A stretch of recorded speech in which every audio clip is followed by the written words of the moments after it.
दोस्तों शायद ही इस जहां में कोई ऐसा इंसान होगा जिसके ऊपर कभी ना कभी कोई ना कोई मुसीबत ना आई हो और उस मुसीबत में उस इंसान को ऐसा लग रहा हो कि मैं अब इस जहां को छोड़कर चला जाऊं तो ही बेहतर होगा। लेकिन जो समझदार लोग होते हैं वो बड़ी ही समझदारी के साथ काम करते हैं और अपनी परेशानियों को धीरे धीरे करके समाप्त कर लेते हैं। लेकिन कुछ लोग इस तरह उतावले होते हैं, वो अपनी परेशानियों से इस तरह परेशान हो जाते हैं और परेशानियों में आकर इस तरह का कदम उठा लेते हैं जिसकी वजह से अपना जीवन तो वो खराब कर ही लेते हैं और सामने वाले जो उनके जीवन में अटैच होते हैं उनके जीवन को भी सदा सदा के लिए बर्बाद कर देते हैं। दोस्तों आज की घटना जो मैं आपको बताने जा रहा हूं, इसमें एक लड़का एक ऐसी गलती करता है जिसकी वजह से एक महिला सदा सदा के लिए इस जहां को छोड़कर चली जाती है, साथ में ही उसकी 5 साल की बच्ची को भी इस जहां से विदा कर दिया जाता है। दोस्तों ऐसा उस महिला के साथ में क्या हुआ था, अगर आप भी पूरा मामला जानेंगे तो एक बार के लिए आपके पैरों तले जमीन खिसक जाएगी। आइए दोस्तों जानते हैं पूरा मामला क्या था। नमस्कार, जय हिंद। आप देख रहे हैं APH न्यूज़ राहुल रावत के साथ। तो दोस्तों आज की जो मैं हकीकत की घटना आपको बताने जा रहा हूं, प्रदेश में एक ज़िला पड़ता है ललितपुर और इसी का वेद गांव है। ये वेद गांव की 15 मार्च 2017 के करीब दोपहर के 12 बजे का वक्त होता है जब चरवाहे जंगल में अपनी गाय भैंसों को चराने के लिए जाते हैं। जैसे ही झाड़ियों की तरफ जाकर देखते हैं तो वहाँ पर दिखाई देता है एक महिला बहुत ही बुरी हालत में पड़ी हुई है। जैसे ही थोड़ी सी आगे की तरफ देखा जाता है तो 5 साल की बच्ची वो भी बहुत बुरी हालत में पड़ी हुई है।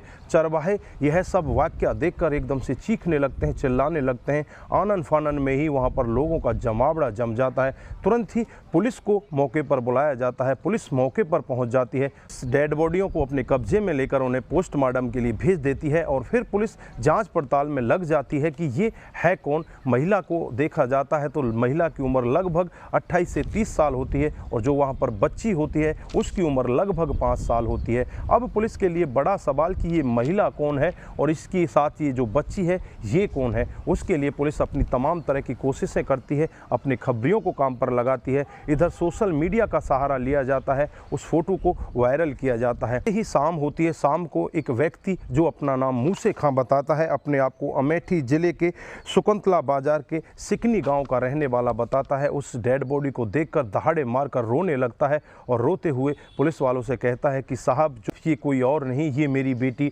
इशरत है और इसके साथ जो बच्ची आपको 5 साल की दिखाई दे रही है वो कोई और नहीं, इसी की बेटी है महकलन।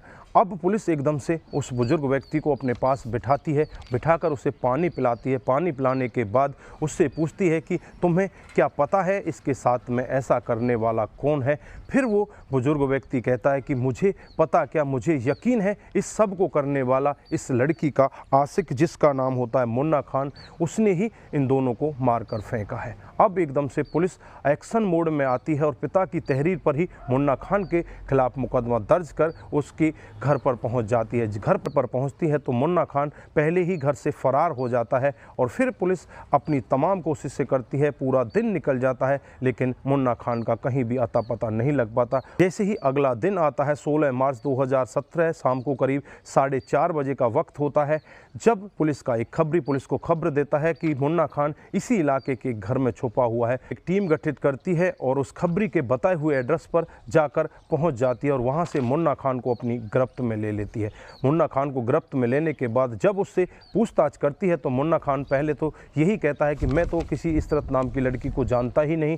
लेकिन जब पुलिस अपने रवैये से, अपने जोर दबाव से उससे पूछताछ करती है तो थोड़ी देर में वो टूट जाता है और बताने लगता है कि साहब मैं भी अमेठी ज़िले के शुक्ल बाजार सिकनी गाँव का ही रहने वाला हूँ, मैं इनका पड़ोसी होता हूँ और बेहद ही गरीब होता है। अब उसकी बेटी को लगने लगता है कि क्यों ना अपने पिता का हाथ बटाया जाए। उसके लिए वो एक काम करने लगती है, जिस काम को मैं करता हूँ दरी बुनाई का काम, उसी काम को वो लड़की भी करने लगती है और धीरे धीरे हम एक दूसरे के साथ जाकर काम किया करते हैं। काम करते करते हम एक दूसरे के नज़दीक आ जाते हैं। नज़दीकियाँ इस कदर बढ़ जाती हैं, हम एक दूसरे के साथ प्यार करने लगते हैं और प्यार करते करते हम एक दूसरे के साथ संबंध भी बनाने लगते हैं। वो पहला दिन होता है, उसके बाद जब भी हमारा मन करे हम एक दूसरे के साथ संबंध बनाएं। इस पर जो इशरत होती है मुन्ना से कहती है कि अब हम शादी कर लेते हैं और हम अब एक दूसरे के साथ शादी करके ही रहना चाहते हैं। इस पर जो मुन्ना खान होता है उसे टाल मटोल करता रहता है, उससे कहता है कि मैं अभी शादी नहीं कर सकता क्योंकि अभी मेरी माड़ी हालत ठीक नहीं है और तुम्हारे पिता की भी माड़ी हालत ठीक नहीं है, थोड़ा पैसा और जोड़ लेते हैं, उसके बाद हम दोनों शादी कर लेंगे। लेकिन जो मुन्ना खान होता है वो उस लड़की से शादी करना ही नहीं चाहता। फिर अपने घर वालों की मर्जी से एक और लड़की से शादी कर लेता है जिसका नाम संजीदा होता है।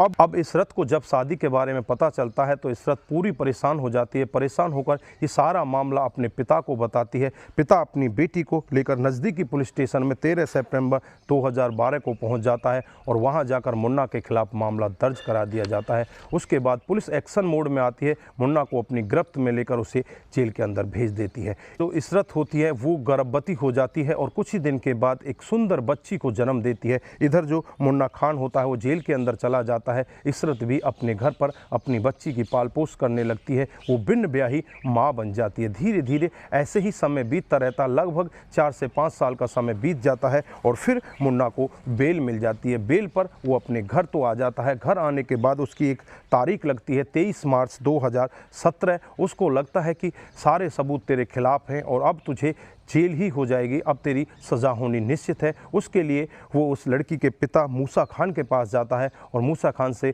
माफ़ी मांगने लगता है और कहने लगता है कि मुझे माफ़ कर दो, इस केस को रफ़ा दफ़ा कर दो। इस पर मूसा खान उससे यही कहता है कि इस केस को तो रफ़ा दफ़ा कर दिया जाएगा, लेकिन तुम्हें मेरी बेटी से शादी करनी होगी। इसके लिए वो भी कहता है कि मैं सोच समझकर बताता हूँ। उसके बाद इशरत से जाकर मुलाकात करता है और इशरत से मुलाकात भी उसकी उसी तरह से होने लगती हैं जैसे वो पहले मिला करता है। उसके साथ संबंध बनाने लगता है। इशरत को भी यकीन होने लगता है कि शायद अब मुन्ना तेरे साथ शादी करना चाहता है। उसे इसी तरह से अपने झांसे में फंसाता है। उससे कहता है कि मैं तेरे साथ में शादी करना चाहता हूँ, लेकिन मुन्ना के मन में कुछ और ही चल रहा होता है। मुन्ना उससे शादी नहीं करना चाहता था, उसे रास्ते से हटाना चाहता था क्योंकि उसकी तारीख नज़दीक आने वाली होती है। उस तारीख से पहले उसको रास्ते से हटाना चाहता है। इसके लिए एक दिन वो इशरत से बातचीत करता है और इशरत से कहता है कि क्यों ना हम यहाँ से कहीं दूर जाके शादी कर लें और वहीं पर रहकर आराम से अपना गुजर बसर किया करें। उसके लिए जो इशरत होती है वो भी इसकी बातों में आ जाती है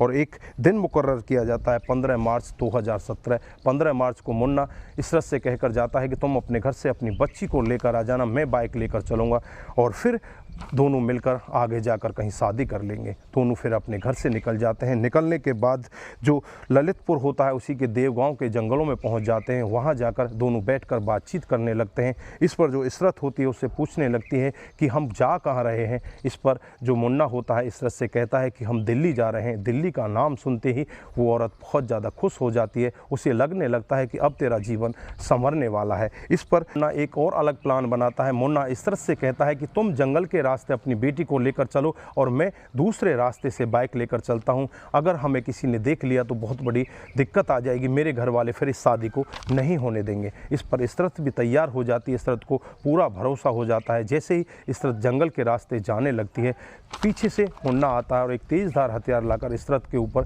जोरदार वार कर देता है। वार करने से इशरत वहीं पर तड़फने लगती है, उससे बहुत ज़्यादा ब्लीडिंग होने लगती है और गिर जाती है। तड़प तड़प कर उसकी मौत हो जाती है। इधर जो 5 साल की बच्ची होती है वो बहुत ही तेज़ी के साथ चीखने लगती है। उसकी चीख पुकार को सुनकर एकदम से जो मुन्ना होता है वो डर जाता है। उसे लगने लगता है कि कहीं इसकी चीख पुकार सुनकर कोई और ना आ जाए। फिर अपनी ही बच्ची के ऊपर वो तेज़धार हथियार चलाता है और उसको भी वहीं पर मारकर मौत के हवाले कर देता है और वहाँ से चुपचाप उन दोनों को झाड़ियों में फेंककर फरार हो जाता है।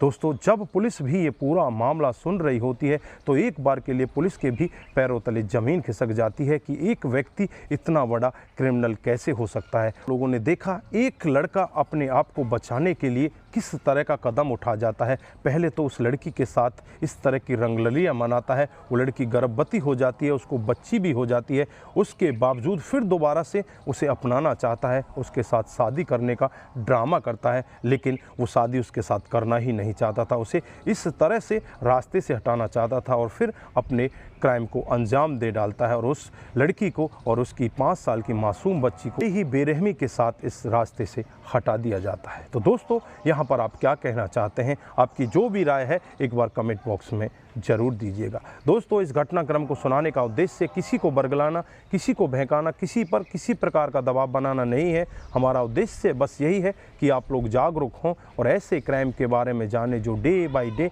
हमारे समाज में बढ़ते जा रहे हैं। दोस्तों, आज के लिए बस इतना ही। फिर मिलते हैं किसी नए मोड के साथ। तब तक के लिए आप अपना ख्याल रखें, अपने परिवार का ख्याल रखें, सतर्क रहें, सावधान रहें और ऐसे क्राइम को अपने आसपास ना होने दें। दोस्तों, अगर आप लोगों को हमारी ये घटनाएं, ये वीडियोज़ ज़रा से भी प्रभावित करते हैं, ज़रा से भी ठीक ठाक लगते हैं, तो दोस्तों के साथ ज़रूर शेयर करके जाइए। दोस्तों, आप लोगों का एक शेयर हमें आगे बढ़ाएगा और आप लोगों का ये एहसान हमारे ऊपर सदा बना रहेगा और हम भी सस्ता पर आधारित आपके सामने जो भी हमारे समाज में घटनाएं हो रही हैं उनको आपके सामने लाकर उजागर करते रहेंगे। दोस्तों, आप जहां भी रहें अपना ख्याल ज़रूर रखें, अपने परिवार का ख्याल ज़रूर रखें, सावधान रहें, सतर्क रहें और ऐसे क्राइम को अपने आसपास ना होने दें।